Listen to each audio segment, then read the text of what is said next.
Good morning, everybody. How you doing? It's me, Paddy from across the Shuck, and you're very welcome back to the channel.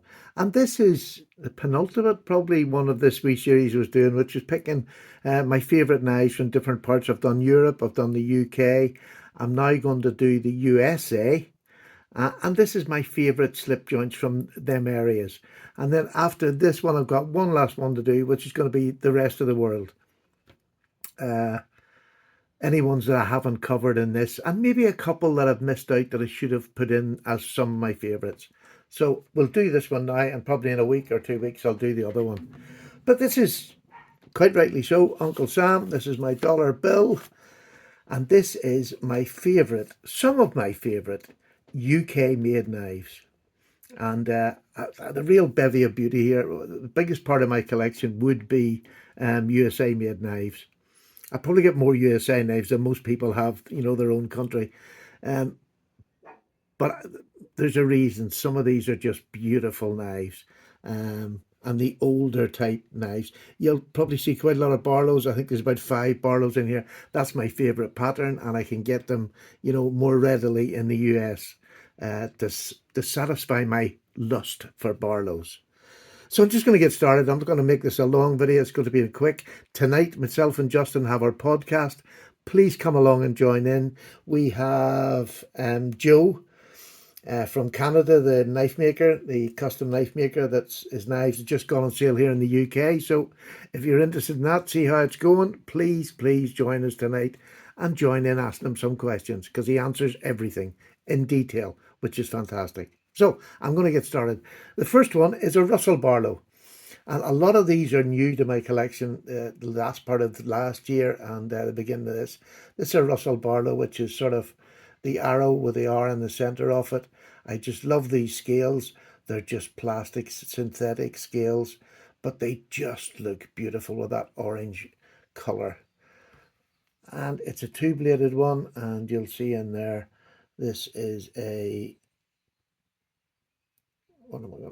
commemorative one from, it was their 100th year anniversary of the Russell Barlow, 1875 to 1975. And if you can see that, there's the etch on it. It's a beautifully etched, and there's a small pen blade in that. The next one is one of my, I think it's, one of the newest. This is a Cripple Creek. I love this knife. Look at that. Is that not a splendid spear point? Highly polished. And you have Cripple Creek on the tang, not the tang, on the blade itself. Beautiful matchstick long pull, which again, you don't often see in other brands now, other than sort of Rough Rider that do them, but this is beautifully done, I have to say. A gorgeous piece of work. And this one is an arrow with the 2 C's on it for Cripple Creek. Beautifully, all USA made. Different companies would have made these, although they have the name. I know Schrade made this one. I'm not sure who made this one at all, but I'll find out, I'm sure. This is, oh, look at that bone. Please tell me that is not. Look at it. It's just gorgeous. Every time I lift this knife, I just become, come transfixed with the blade. This is another time. This is 1 of 100. So this is a fairly rare beast to get hold of, made by Queen Cutlery. Shatton Morgan was their high end, and this is just another stunning from them. A stunning, stunning knife. And we'll move quickly on to, this is a Robeson. Beautiful bone, jigged bone on this here. And you have that Robeson Cutlery Company there. And again, this is a 2-blade, this one. And this is a 1 of 200. But what a beautiful knife. It's a good size Barlow. Really nice size Barlow. Again, highly polished. I'm not going to keep rubbing them off, but you can see there. And it's the Robeson Mastercraft 1 of 200. Gorgeous. Just beautiful. And I mean, the fit and finish on all these is perfect. Absolutely perfect. These are sort of new old stock, if that makes any sense to you. What it just means, it's old knives that have been found, put away, or a collector has had them and they've not been used. This is another beauty. This is a Queen City. Not one of the original ones, but one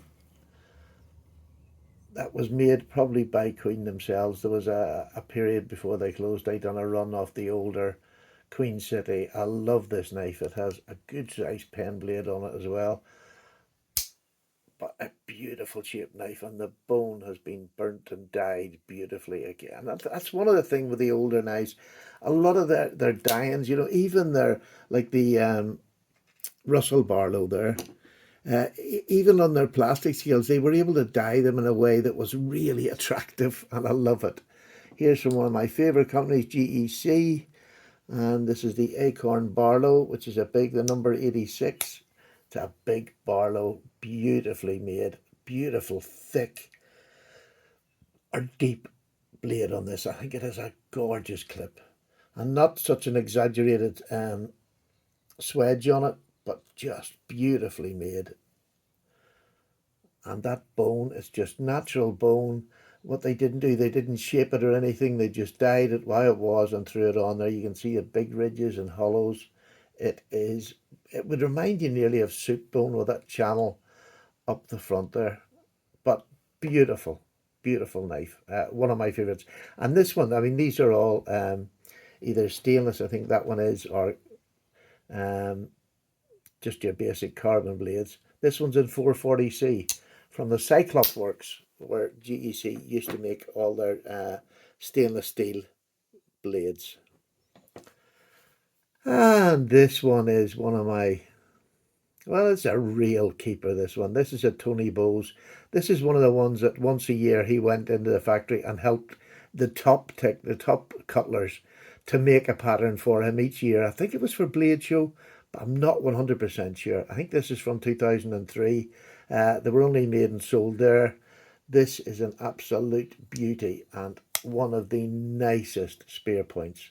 Look at that. Does that not look attractive? Come on. That is beautiful. And this is the high end, you're talking probably, at Blade Show, they're probably about £300 to buy one of these now. But it's beautiful. No gaps whatsoever, but it's not perfect. If you can see here on that, can you see the spacer there? It is a little bit proud, not down here. It's perfectly hafted here, but there's a little bit. I can literally just catch my nail on it. But, I mean, there's no gaps there. It's perfectly solid. It's the only fault that I can find with this knife. Even the centering is perfect right up the center on both blades.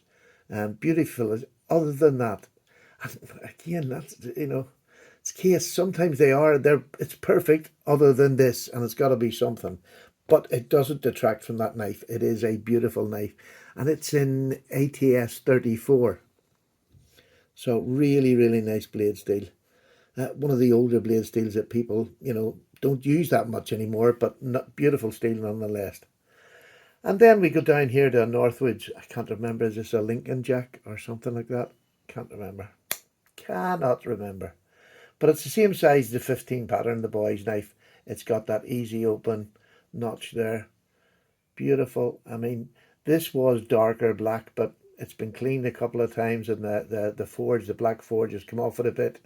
But again, it doesn't detract from the knife. It's never been hard used. It's just been used by me, and I thoroughly enjoy using it. Really is a nice little knife. Not a thin and slicey knife. That saber grind, you've got not thick, but it's thickish, and it comes down from the center, so it doesn't give it enough room to get down to ultra thinness. But as a working knife, as an EDC knife, perfect, absolutely perfect. And I love the bone, the saw cut bone on it, just makes it perfect. I mean, these are like hen's teeth, like these are like hen's teeth to find. And then I'm going to have a wee run here of a couple of custom knives. And this one's a John Lloyd. He's an American custom maker. This knife has this gorgeous polar bear. Well, I think it's meant to be a polar bear. If I'm wrong, please correct me if you can identify it just from that. But it looks to me like a polar bear. A beautiful knife. And look at the wee nail nick. It is so fine, but yet you can get your nail in it. There's enough in there to pull it quite happily. Just put your finger in and it will pull it. But It's not got a really strong spring, but a 6.5. Beautiful knife and beautiful ebony, just gorgeous. You can see little bits of brown through it, but a gorgeous knife. But that inlay, the work to do that inlay alone is just stunning. There's not the slightest little gap around it.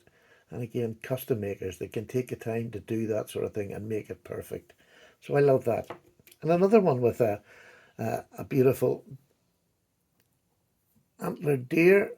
Look at that. It's not beautiful.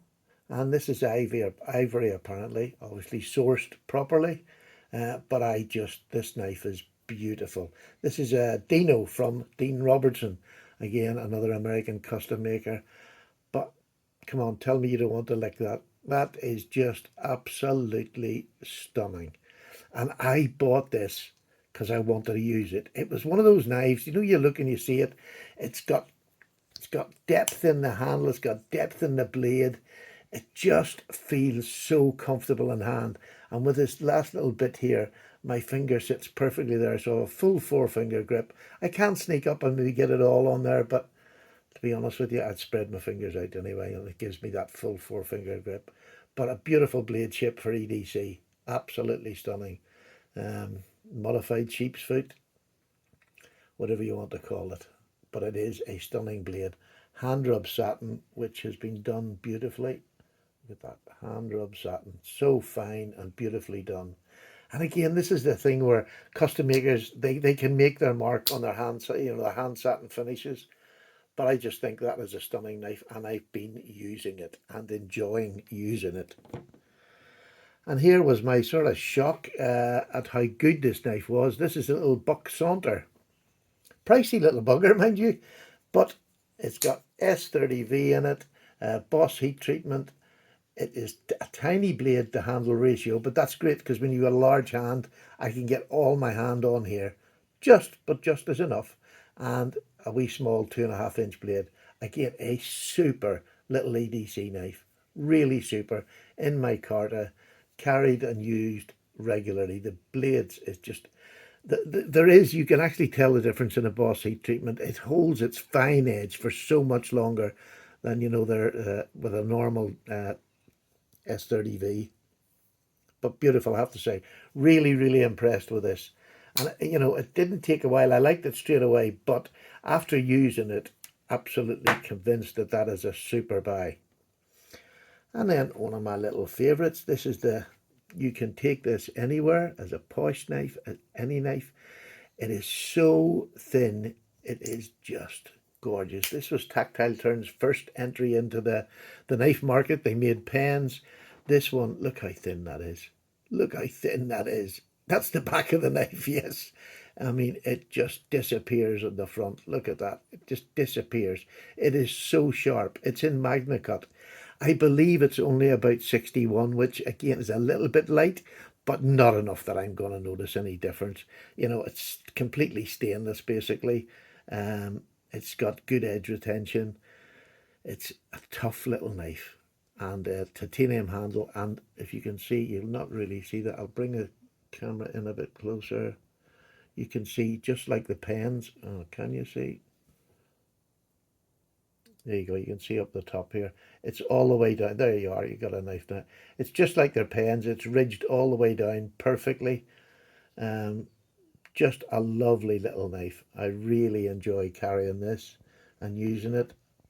You know, a lot of those top ones I'm maybe not using too much because, you know, they're such pretty knives. I do carry them using because I like showing off.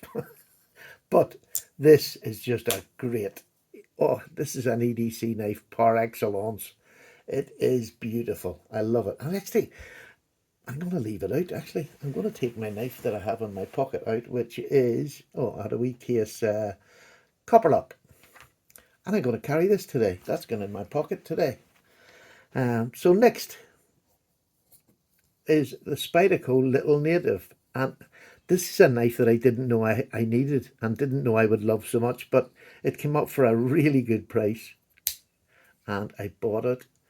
It's a toady little thing, but it's like the Spyderco Dragonfly. It just belies its length. It just does. What is it?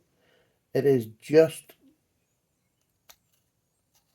literally 6 inches dead on, and that's with an extra deep. You can see that it's an extra deep pocket clip there, which is fantastic. Really, really comfortable. It is just fantastic. You need that forward choil, obviously, but when you've got it in there, what a super little knife. I keep saying I'm going to take this off, but you want to know something? The days I put this in my pocket, I like it clipped to the pocket. It's usually my jeans, and it sits beautifully in the pocket. It really does. It's such a tiny knife, but oh, listen to that thing. Is that not just, what do you hear? Oh, I remember the first day I took that out. Oh, beautiful, beautiful acoustics. And last but not least, you've all seen this before. This is my Hinderer, and this is the knife. If you want a non-locking slip joint, whatever you want to call it, this is the baby. It is fantastic. I've had it for years now. It just, God, how many years have I've had this? Quite a lot of years now. But it is beautiful. It takes a wicked edge. It's 20 CV. That's my own edge in there. And it is just, it's one of those knives. I mean, people say the Hinderers are thick, and that they're not. Not this slippy. It's just beautiful. It just slices beautifully, but it's strong enough to work. It is strong enough to work well. And it does. I mean, it's all rounded over here on the back of the spine.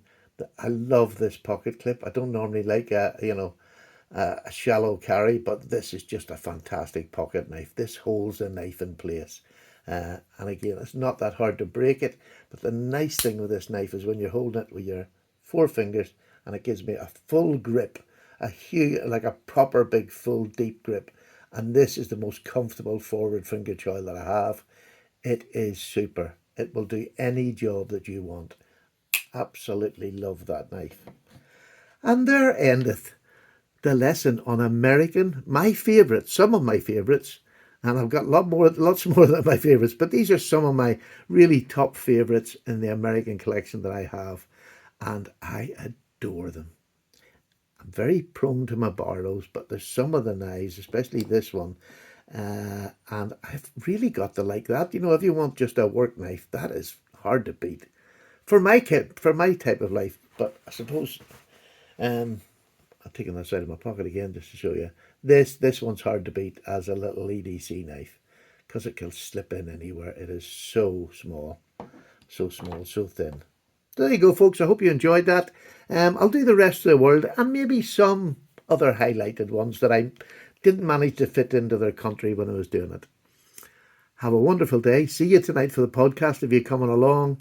It's 7:30 UK time. You're all more than welcome. Take care, everybody. Bye-bye now. Bye.